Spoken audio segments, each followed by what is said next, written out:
أما بعد فأعوذ بالله من الشيطان الرجيم بسم الله الرحمن الرحيم إنا أعطيناك الكوثر فصل لربك وانحر إن شانئك هو الأبتر صدق الله العظيم. سامعین دیکھت سامعین دی وقار قرآن اور حدیث کا مطالعہ کریں تو ہمیں پتہ چلتا ہے کہ قربانی کرنا واجب اور ضروری ہے، اس لیے کہ اللہ رب العزت کی ذات نے اپنے کلام میں ارشاد فرمایا اِنَّا أَعْطَيْنَاكَ الْكَوْثَرَ، اے پیغمبر ہم نے آپ کو خیر کثیر عطا فرمایا۔ اب اس کے شکرانہ میں فصلی، آپ عید الاضحیٰ کی نماز پڑھیں، وانحر اور قربانی کریں۔ میرے بھائیو، آپ دیکھ رہے ہیں اللہ رب العزت کی ذات نے میرے پیغمبر کو دو حکم دیے ہیں، اور پیغمبر کے واسطہ سے یہ حکم پوری امت کے لیے ہے۔ ایک عید الاضحیٰ کو ادا کرنا، اس کی نماز پڑھنا، دوسرا قربانی کرنا۔ لہذا اس پر سارے علماء کا اتفاق ہے، سارے مفسرین کا اتفاق ہے کہ عید الاضحیٰ کی نماز پڑھنا واجب اور ضروری ہے۔ یہ کوئی سنت اور نفل عمل نہیں ہے بلکہ واجب اور ضروری ہے۔ جب یہ والا حکم واجب اور ضروری ہے تو یقینی اعتبار سے جو دوسرا حکم قربانی کا ہوگا وہ بھی واجب اور ضروری ہے۔ اور میرے پیغمبر کی ذات نے باوجود رحمت للعالمین ہونے کے بہت سخت وعید ارشاد فرمائی ہے۔ فرمایا وَمَنْ وُلِدَ صَحَةً فَلَمْ يُضَحِّ، یہ ایک شخص ہے اللہ رب العزت کی ذات نے اس کو استطاعت عطا فرمائی ہے،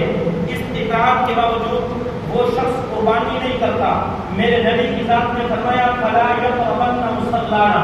اس شخص کو چاہیے کہ اس نے قربانی نہیں کی، اس کو چاہیے کہ یہ عید کی نماز پڑھنے کے لیے بھی ہماری عیدگاہ کے اندر نہ آئے بلکہ اپنے گھر کے اندر یہ بیٹھے، بلکہ عیدگاہ میں آنا تو بڑی دور کی بات ہے، عیدگاہ کے ارد گرد بھی یہ کسی جگہ پر نظر نہ آئے۔ میرے پیغمبر کا باوجود رحمت للعالمین ہونے کے اتنی سخت وعید اس شخص کے لیے ارشاد فرمانا، یہ اس بات کی علامت ہے کہ قربانی کرنا یہ کوئی سنت عمل نہیں ہے کہ کر لو تو ثواب ملے گا، نہیں کریں گے تو کوئی حق نہیں ہے، بلکہ یہ واجب اور ضروری ہے۔ لیکن اس کے وجود کے لیے چند شرطیں ہیں۔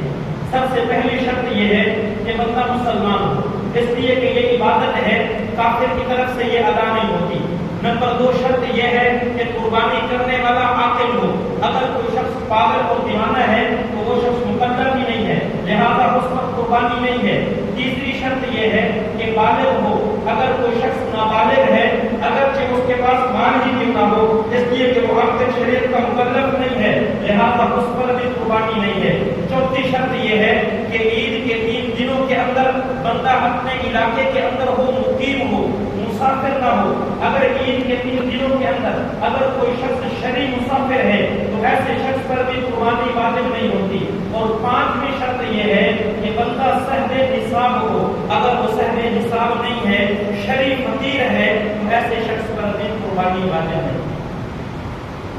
باقی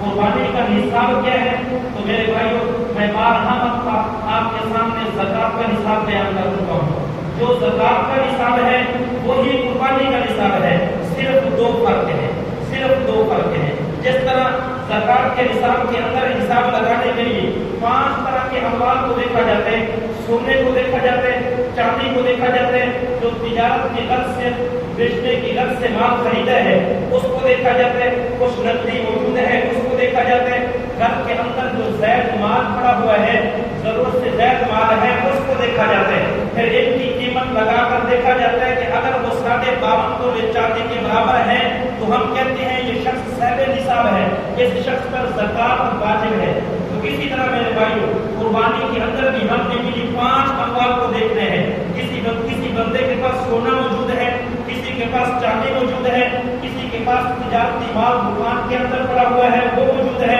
کچھ نقدی پڑی ہوئی ہے وہ موجود ہے، لیکن گھر کے اندر جو زائد مال ہے اس کے اندر صرف زائد مال کو نہیں دیکھنا بلکہ اس کے اندر جو ضروریات اصلیہ سے زائد ہو اس کو ہم نے دیکھنا ہے۔ اور ضرورت کا جتنا مال ہو اس پر اگرچہ زکات واجب نہیں ہوتی لیکن قربانی اس شخص پر واجب ہو جاتی ہے۔ مثلاً ایک بندے کے پاس 3 گاڑیاں ہیں اور وہ تینوں گاڑیاں بندہ استعمال کر رہا ہے تو زکات کے اندر ہم ان تینوں گاڑیوں کا حساب نہیں لگائیں گے اس لیے کہ اس کی ضرورت کی ہے، لیکن جب ہم قربانی کے نصاب کو دیکھیں گے تو یہ دیکھیں گے تو اس کی ضرورت اصلیہ ہے اس سے زائد جو ہے اس کا حساب لگائیں گے۔ اب ایک گاڑی تو اس کی ضروریات اصلیہ کے اندر آتی ہے، باقی جو 2 گاڑیاں زائد ہیں ہم اس کو نصاب کے اندر شامل کریں گے اور حساب لگائیں گے اور اس شخص کو ہم صاحب نصاب شمار کریں گے، اس پر بھی زکات واجب ہو جائے گی۔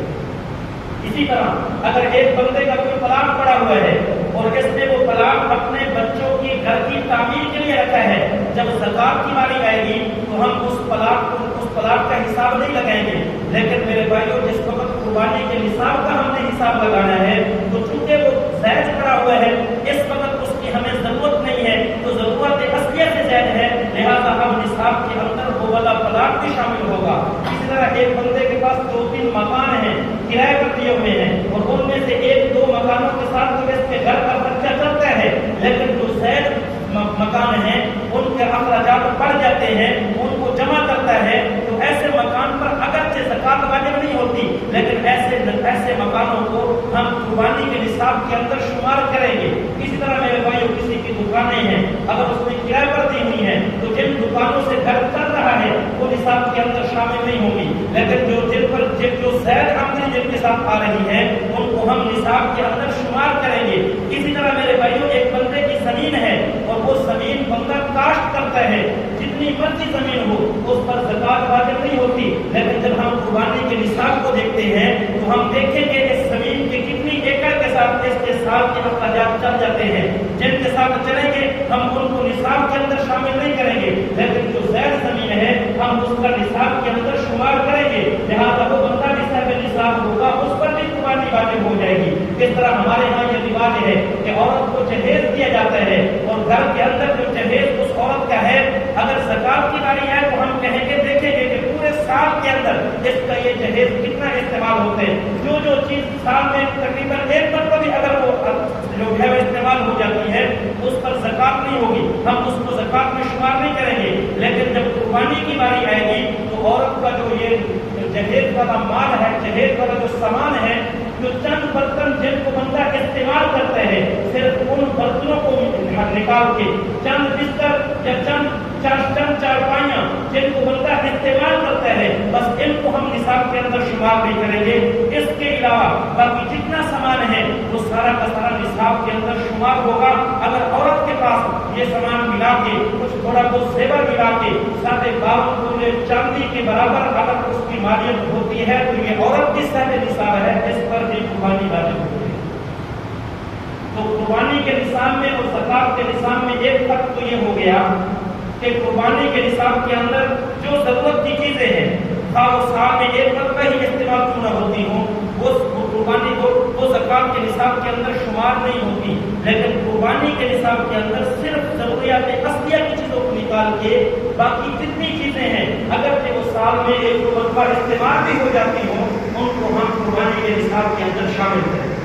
اور دوسرا فرق یہ ہے کہ قربانی کے نصاب کے اندر مال پر 1 سال کا گزرنا ضروری ہے، اگر سال سے 1 دن پہلے ہی اس کا نصاب کی مالیت سے کم ہو گیا ہم کہیں گے کہ شخص پر زکات واجب نہیں ہوئی اس لیے کہ اس پر سال پورا نہیں ہوا، لیکن جو قربانی کا نصاب ہے اس کے بارے میں علماء نے لکھے ہیں جو قربانی کے 3 دن ہیں 10 ذی الحجہ 11 ذی الحجہ 12 ذی الحجہ، ان دنوں کے اندر اگر ان دنوں سے پہلے اس کے پاس کچھ بھی نہیں تھا ان دنوں کے اندر اگر اس سے نصاب ہو گیا تو اس شخص پر بھی قربانی واجب ہو جائے گی، اور اگر اس بندے کے پاس جو ہے ان دنوں کے پہلے مال اگرچہ بہت زیادہ تھا لیکن اللہ کی طرف سے کوئی ایسی آفت یا مصیبت آ گئی یا کوئی پریشانی آ گئی جس کی وجہ سے وہ مال سارا کا سارا اس کے ہاتھ سے نکل گیا، اب وہ صاحب نصاب نہیں رہا تو اب ایسے شخص پر بھی قربانی جو ہے واجب نہیں ہوگی۔ قربانی کے وجوب کے لیے یہ 3 دنوں کو دیکھا جائے گا، اگر ان 3 دنوں کے اندر یہ صاحب نصاب ہے تو اس پر قربانی ہے، اگر صاحب نصاب نہیں ہے تو قربانی نہیں ہے۔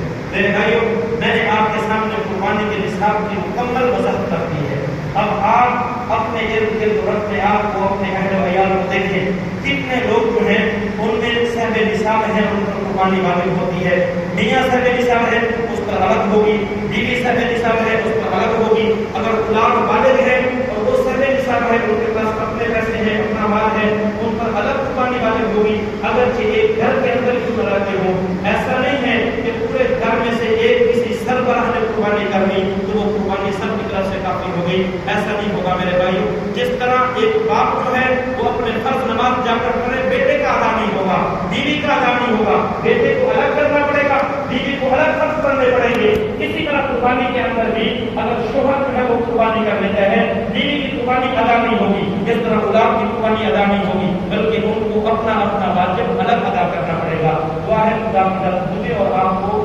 طیب نفس کے ساتھ، خوش دلی کے ساتھ قربانی کرنے میں توفیق عطا فرمائے۔ وما علینا الا البلاغ۔